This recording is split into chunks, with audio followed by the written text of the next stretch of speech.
Nothing can stop me. I'm all the way up. All the way up. All the way up. All the way up. I'm all the way up. I'm all the way up. Good morning, Vietnam. There it is. Welcome to We're the back. Money Matrix podcast, where smart money finds a smarter way. I'm Meyer Dalal here in Boca Raton. Jason Mantione, Boca Raton. Alan Hastings, California resident. Jason Rod in Gilbert, Arizona. So today we got a couple of interesting topics we're going to talk about that I think, a lot of people want to talk about it, but they don't know what to say or what to think. And if they do, they're afraid to share it. So the first segment's going to be the big disconnect, I call it. And that's the consumer confidence has dropped to a 14-year low, but a 12-year low, rather. And yet everyone still seems to think everyone's great and everyone's painting a rosy picture. But one thing says one thing, the other thing says another thing. The second segment is about the Fed. Is it untouchable? What's going on? Will it be controlled? This new guy, Kevin Warsh, is he going to be controlled by Trump? What's the general sentiment? And the third segment is the inflation illusion. Yes, the inflation I love illusion. it. So let's start here with the big disconnect. So basically, consumer confidence is at a 12-year low. That's as low back in 2012. It hasn't been this low. And that's when they started getting themselves out of the housing crisis of 2008. People were just starting to dig themselves out. So that's happening. Meanwhile, stock market, all-time highs. S&P hit 7,000, all-time highs. It seems like the job numbers are strong. The GDP numbers are strong.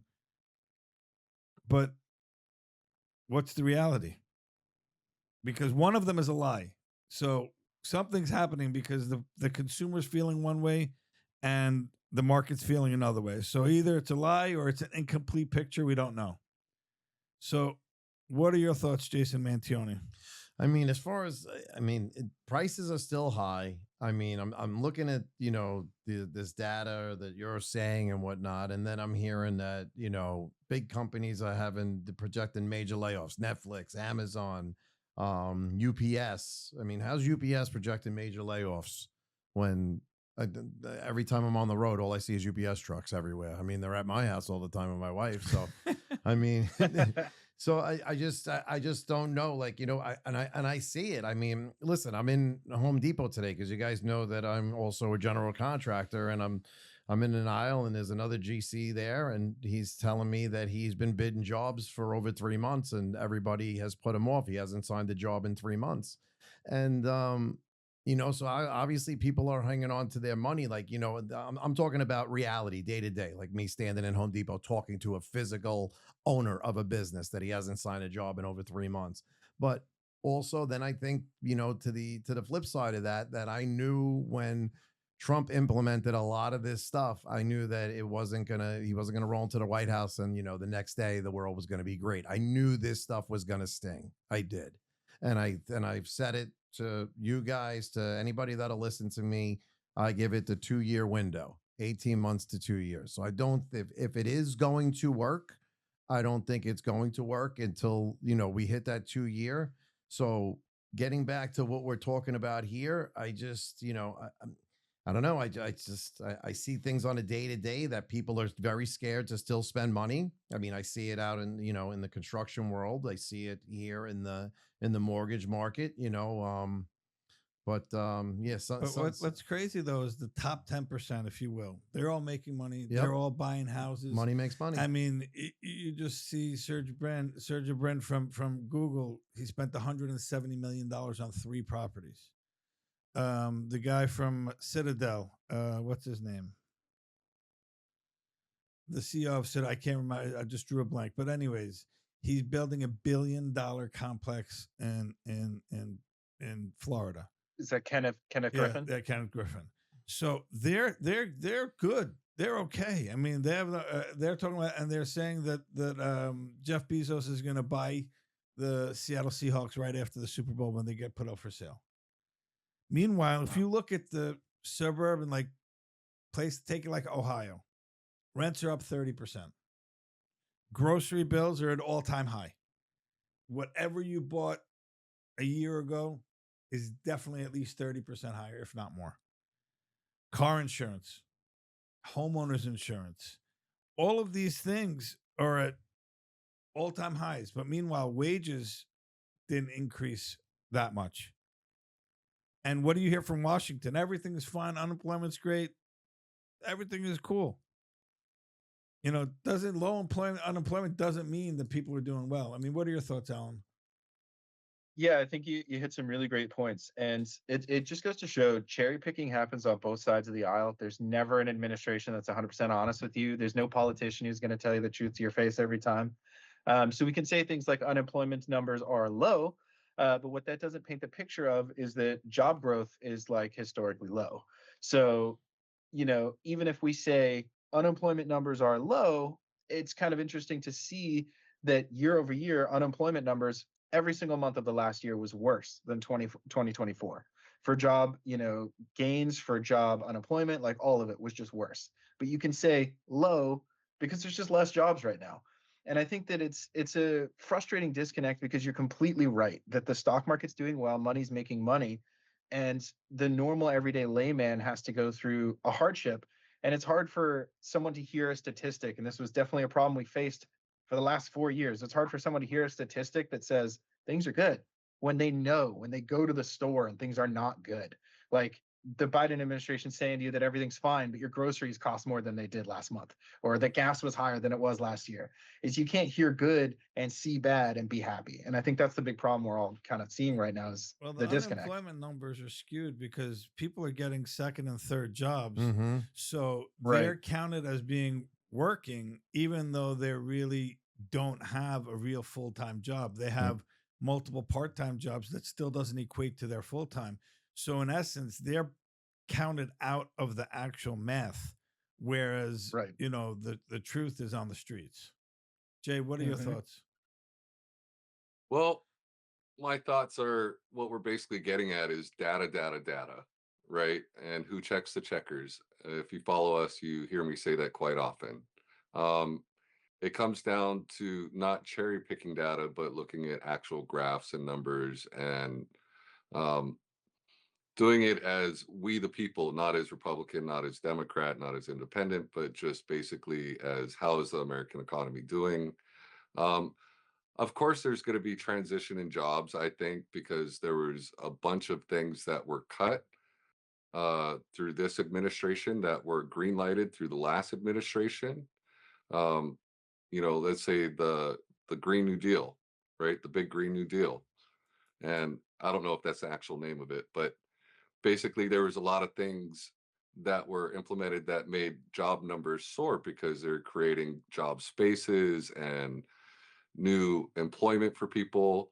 But the reality is that it's costing the consumer more on an average across the line due to the cost of things going up because the profit margins are smaller, right? So companies have to stay above water, and to me, it makes sense. But what to just speak to your point about wages not keeping up, I think that's been an issue for a very long time, and for us to have a platform to talk about it is just bringing more awareness to that. And what's the fix? I really don't know. We just got to keep going. We got to try and do the best with what we have in front of us and really educate ourselves personally, because if we count on mainstream media or, like we've said, biased reporting on either side of the aisle, it's really going to drive us kind of stir crazy. You know And what? can I Go ahead, Alan. Well, I was just gonna say, like this, I've seen this in our clients, like what you're saying about the shift and the differences. I have clients now who it feels like, at least in my experience, maybe yours are different, that we feel our clientele is more advanced and more sophisticated and more already established every day. Like I don't hear as much from people looking to buy their first home anymore. I hear way more from someone who's like, I'm retired. I have like my first home, my second home, I'm looking for a third, or I already have 6 rental properties. I'm not getting those clients anymore who's like looking for my first purchase.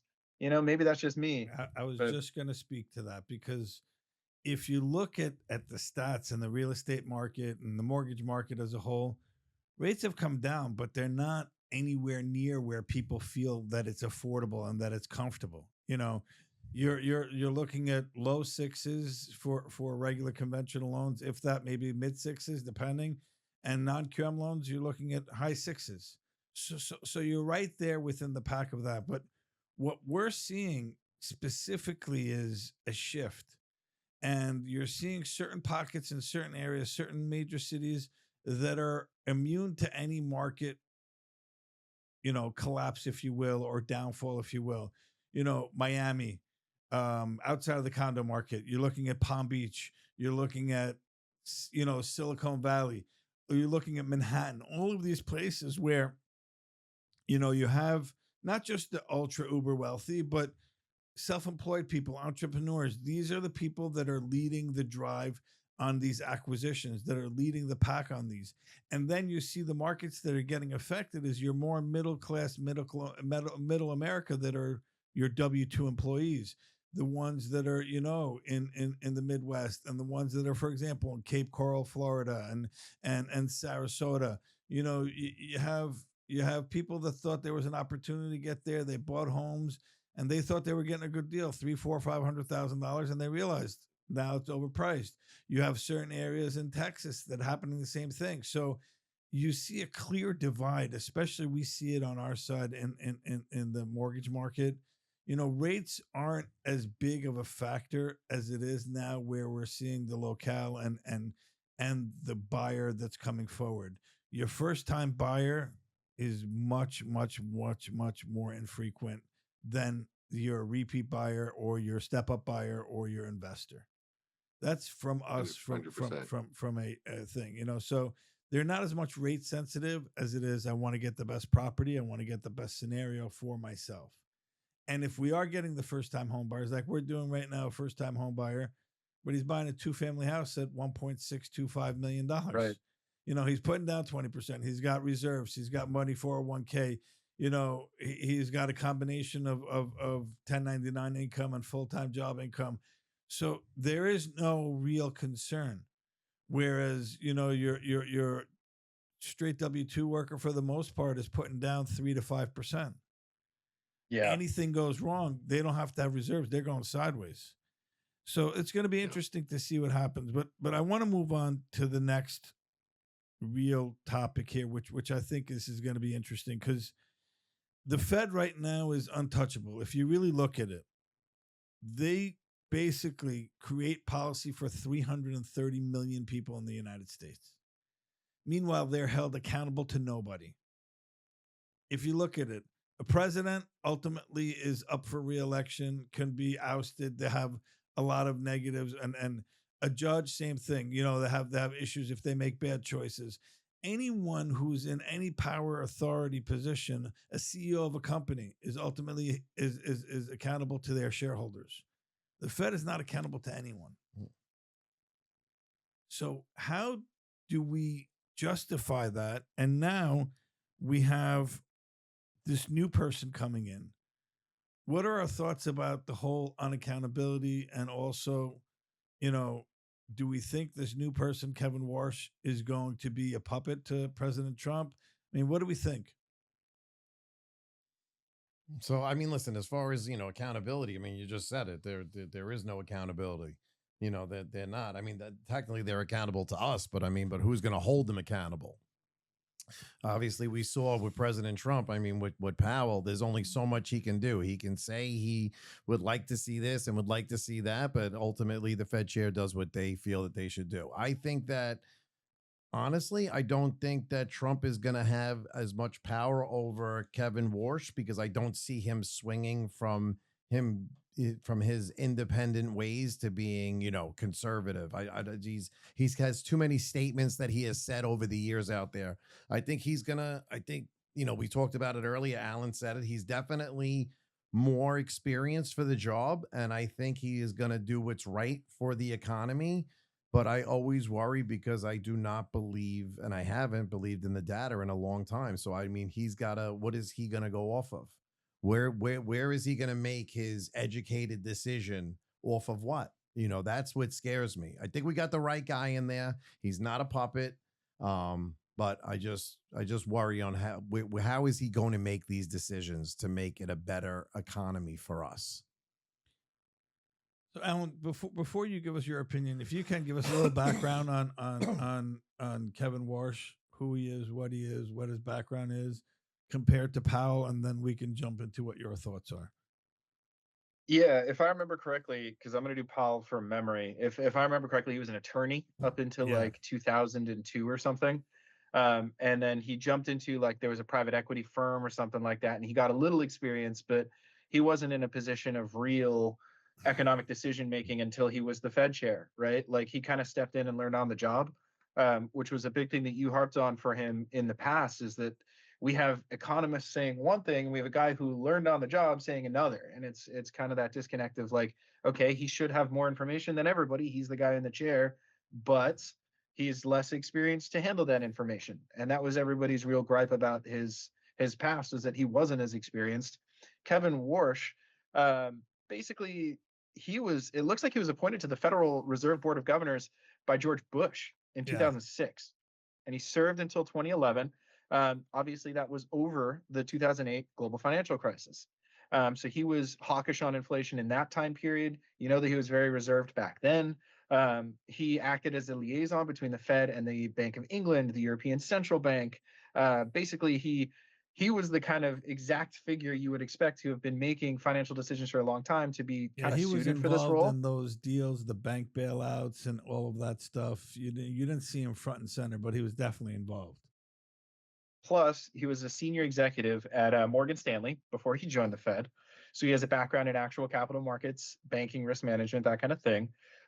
He was also a distinguished visiting fellow at Stanford, the Hoover Institution for central banking credibility, inflation dynamics, balance risk sheets, the exact things that the Fed chair is required to pass judgment on. So his experience goes back 20 plus years in exactly what this job is. So what are your my thoughts opinion, now? it's interesting. So I disagree a little bit that the Fed is unaccountable. The idea is that the chair serves for 4 years and can be reappointed. So Trump put in Powell, and then Biden also kept him in position. The accountability lies in twofold. One, when he has to be appointed, everyone has to pass, judgment on him. Congress and the Senate, they do a hearing. They ask him all the questions. He has to pass it, basically an interview, and that's determined not by the president. That's determined by the members of Congress. Yeah, but that's before your actions are taking into place. That's before you do anything. It's correct. So what you do, you could be the greatest guy, and then you come in and you completely devastate the country. There's no one pulling you off, really, unless you completely do yes something. And no. 4 years, right? Yeah. So for and 4 years, you could destroy and you could go against policy and everything, and no one could say anything to you. Whereas and I do want to say this is a little scarier. Yeah. Is that the governors, because the Fed chair doesn't make the decisions. It's a voting process, right? So the governors have to vote, and the majority makes the decisions, right? Those governors on the Fed committee aren't serving 4-year terms. They're serving 14-year terms. So that's kind of even more scary to me, is that someone who's got to vote is got to vote for 14 years instead of just the face at the top for 4 years. We have someone in place for 14 years. And you guys remember who's the Fed chair, the Fed governor that Trump's going after for mortgage fraud? Lisa Cook. You remember they couldn't fire her. It was like, okay, he had to have some really good reason to fire her. It had to pass a bunch of court stuff. It didn't go through. She didn't get fired. I'm not saying she did anything wrong. I'm saying, like, if there was a governor doing something wrong, the ability to remove that governor before their 14-year term is up looks to be really difficult. So yeah, there's a long seasoning process where it's like they're in there making decisions for all of us for a long time. But I will say a few different things. It's good that they are unable to be fired so easily. I think that having that separation between government and economic policy is a good thing. I think that, the United States saw what happens when politicians determine housing and inflation and trade, all this stuff. Like, basically, politicians being in charge of money didn't historically serve the United States well. The 1970s were a great picture of that. But I think the biggest thing is that, like, there has to be a little accountability in there, not just separation, but accountability, where maybe not the president, but some large group of people with a majority vote can say, hey, you're doing a bad job, we need to start over. That's just my 2 cents. What about you, Mr. Rodden Gilbert? Well, well said. I can see both sides to this. I worry about people having 14-year terms. To me, that's a bit long. But the positivity to that is that you can get in a consistent pattern and make it more predictable in markets for business, I imagine. Um, Having Powell in there as an attorney and his first time being Fed governor, I think that that was a rookie move by Trump. And I think that they thought that maybe they could go ahead and manipulate the system or, for their best interest on both parties in order to do that. Obviously, there's been a lot of outreach and outlash from, the lowest interest rates. I mean, us in the mortgage business, we've been fighting it forever. They're like, when's it going to get to 2% again? When's it going to get to 3% again? I'm like, the next time they shut down the world and make it so you can't leave your house, you know, that that's when it's going to happen. Um, it's There needs to be accountability, an oversight committee through Congress or somebody assigned in order to be able to remove them from their position if we feel that either they're biased or making bad decisions for, like you said, 320 plus million Americans. I mean, we could look at all the decisions that are made, and depending on your measure, we could feel that it's either right or wrong. But at the end of the day, when you look at it at a numbers basis, it has been costing the American people a bunch of money for what happened with the ultimate thing from COVID, from what they did to the interest rates and buying all that paper, and then also how we're now unraveling for that is in a very unpredictable market because our stock market is having all-time highs, but wages aren't keeping up with it. Drill baby drill, but the oil prices are coming down in some places, but not really helping out overall at the grocery store because it comes down to transportation, cost of goods, all those kinds of things. Tariffs, we can get into it over and over. But I have more faith with someone having experience in that space coming in, having through one of the biggest financial crises in the American history. He was a key part of being in those conversations and negotiations in order to bring us out. And I'm hoping that we can have a little bit more predictability, and more predictable markets will help everybody kind of calm down a little bit and help the American consumer at our base, at from low income, middle income, high income earners all the way around. So I just want to share some interesting stats. So in 2020, the Fed prints $4 trillion of new money. Yep. We're at zero rates, quantitative easing at an unbelievable amount at a record, like crazy. In 2021, 22, inflation hits 9.1%. Highest ever, right? Yeah, worse than 40 years. Mhm. Yeah. What does the Fed say? It's transitory. It'll work itself out. We're going to attack it. So what does he do? He raises rates through the roof. Now, Oy. if you look at Warsh's stance as a whole, he's been consistently, hawkish about, cutting rates. Is it the right thing to do? But what he says is interesting. He says here that AI productivity and the fact that AI is going to create the human to be so much more productive, not just the human, but the actual AI agent, if you will, that it's going to afford us the ability to cut rates and to be more aggressive and to do what we need to do and not focus as much as on inflation and unemployment numbers and everything else. But the fact that people are going to be, and companies are going to be so much more productive that they can do these things because of the way they're going to be, making money and doing everything. Any thoughts on that? I am really scared of that, actually. That's just I know that I'm going to get a little backlash here, but AI is going to remove jobs. It is going to make the wealth divide larger. I'm pro AI for a ton of stuff. I think AI is going to be super amazing technologically, health wise, like literal physical human health wise. money wise. Like there's going to be so much wealth generated off of AI. We're already seeing so much investment, millions and billions of dollars in AI. But the idea is that the Fed should be serving everybody, and saying that we should ignore unemployment and a weak economy because AI will make everything more productive. That's scary as heck to me, and I think that it's a terrifying indicator. But he's an experienced guy. Maybe he knows better. I'm scared of that. J Rod? Well, I just have a simple example. You go to the DMV and you look at the government computers and processes, right? Completely outdated, completely outdated.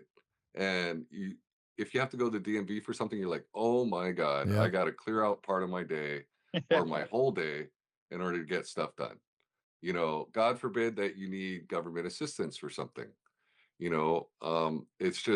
It's so outdated. I think AI is really going to kind of mainstream these things, but it's also going to take a human factor out of it, which I feel is very necessary. Not everyone's going to have access to the AI or understand the AI. I mean, I'm helping an elderly gentleman now, and I go over to his computer to set up his emails for him. He's working on a book and he couldn't figure it out. I literally clicked 3 buttons, so it's really challenging, I think, to say that AI will be all negative. You know, everything is an evolution. I feel like it's the evolution of the country right now when it comes to its core reporting of facts that will affect the American people in the economy and personally. Everything you're saying is great. Like, because I'd love to go to the DMV and not have to deal with their 6,000-year-old computers that have terrible interfaces and everything. My only fear is like, what happens when you go to the DMV and there's no people there and it works 10 times faster? No offense to the people at the DMV, but like, what are those 10 employed people doing now? They're fighting over other jobs with other people, and it just keeps happening and happening and happening. And then how do those people who are displaced, because there's going to be a whole group of people that are displaced, which for the better or worse of our experience at the DMV means those people won't have income to spend. That's my fear. Is like, we can't just say, well, they don't count anymore because it's more productive. Like, that scares me. Well, I don't think, just to go rebuttal to that real quick, I don't think that it's that they don't matter anymore. And that's why I ended with that there will always need to be a human factor involved in this. And that's one of my fears that we lose with AI, is because it's constantly training something to assume, and assuming will make an ass out of you and me, as we all know, and where is it pulling its, again, I'm going to say it, data from, right? So who controls the controllers and the measures of what their measure is and what is correct? Because you might have something wrong with your ID and they're like, nope, can't accept it. You can't do anything. There's no one here to help you. And look, that obviously it's your ID. Look at your birth certificate, or I don't know how to upload it. I think that there's going to be transition in that time, but AI, it's not ridiculous to think that it's going to be in our lives. I'll say it for the record right now. One day it's going to be man versus machine. It's going to be just like Terminator. Conspiracy theory, whatever. But that's what Get to it's the going to be, chopper. man versus machine.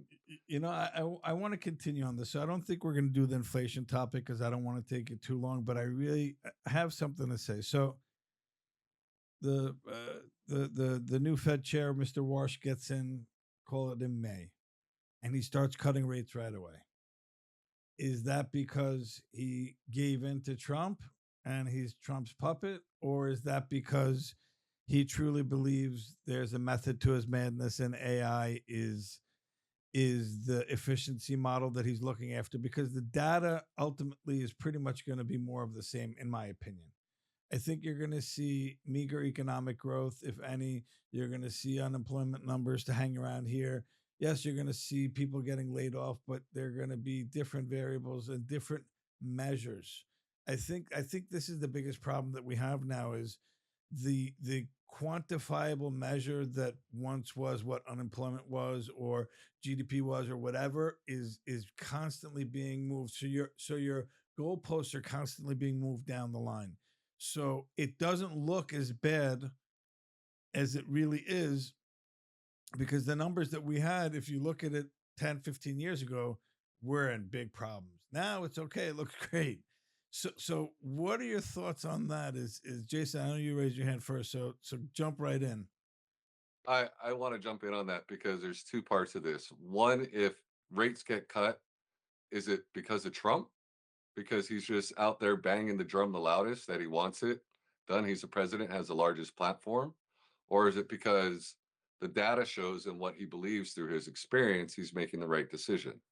So being able to delineate between those or decipher between those facts is going to be very important for the country and people making investments, because like when I could only relate it to what we do for business, right? In the mortgage space, where, the numbers are the numbers, right? I'm not emotionally attached to your house. I'm emotionally attached to wanting to either help you somehow with it as a fiduciary duty, but I'm not emotionally attached to it. So with the political environment and everything going on, I think that, does that really move the market? Maybe a little, but not enough to go ahead and skew the numbers. That's just, I just wanted to put that out there. I think you're it's right. 1 second. It's funny. You just said that, and I just wrote that down right here. I said rates can't come down, but maybe your conventional rates become mid to high fives, and your non QM rates become low sixes. That doesn't really make a difference because your home prices are still here. And according to what President Trump said, he still thinks home prices should go higher. So if one drops this way, the other drops this way, it's still the same thing. So it goes back to what we said in the beginning, and this is something that is now going to be a real bigger divide: is self-employed entrepreneurs, investors. Those are the people who have the propensity to earn. Those are the people who have the ability to make money and are not limited to an hourly wage and a paycheck. In my opinion, those are the ones that are going to be the key movers of the marketplace and are going to be the ones that will need financing, and majority of them, I want to say a good 80 to 85%, will seek alternative financing, not because they necessarily have to, but just the heartache of going through a full doc loan approval for an extra half a point is not worth it. It's just a business decision. That's my opinion. And any self-employed people, they want to go ahead and control how much money they give the government, not let the government take that money in the front. It's a lot harder to get it back than it is to give. Yep, Correct. Yeah. absolutely. If I could, I think that Warsh is definitely gonna cut rates immediately. I think there's two different things to think about here. One, he's always been anti-Fed. He's always been, like you're saying, very hawkish, and he's never liked Powell's policy. He didn't like the use of transitory. He didn't like the quantitative easing. So for him to come in and specifically go against it and lower rates, like you couldn't pin that on he just wants to appease Trump, because that's in line with what he's always wanted, right? Like he is gonna do it regardless of how it appears, because that's what it looks like he's always wanted to do, and that's fine. My big, what if moment, because obviously cutting rates before midterms is good. Cutting rates in this economy after Trump is saying we need this, it's going to look good to his supporters, is what happens after midterms. Does he reel it back in, or does he stick to it? And again, harking back to your who's he accountable to, what is his policy going to benefit? Are we going to continue to see more of a divide? Is he going to serve a certain class more than others, or is he going to try and bridge the divide? I'll be back in a year to see how I feel about Warsh, not in 2-3 months. I don't think Can he'll you pull back. I don't think he'll pull back on the rates and be like, all right, I dropped them now, let me raise them. I think it's going to be maybe a 50 basis point cut at most, maybe 2 quarter points. I don't think it goes beyond that, because he was a big, he was against the 100 basis points cut that Powell did, and he was a big, against it. He really didn't favor that at all. So I think you might see a little bit, but I don't think it's going to be so much where people are going to be like, wow, this is the greatest thing. So he's going to give himself enough room to really then go in and work on the policies and work on what's going on. And I think, in my opinion, they're going to change the rules of what you look like, how it looks like, and what does inflation mean? What does GDP mean? How do you calculate it? And what weight is given? Because that's in our next segment. We'll probably pick up on the next podcast. But how they calculate GDP and the CPI and everything. CPI. One of the components is they ask the consumer, what do you think your home could rent for? Mhm. And that's the number they use rather than using actual rents. Like, there's certain things that don't make sense, and you put more weight on an opinion of someone who really doesn't know anything versus the actual. So there are things there that are completely flawed, but I think that's what's going to happen. That's my opinion. No.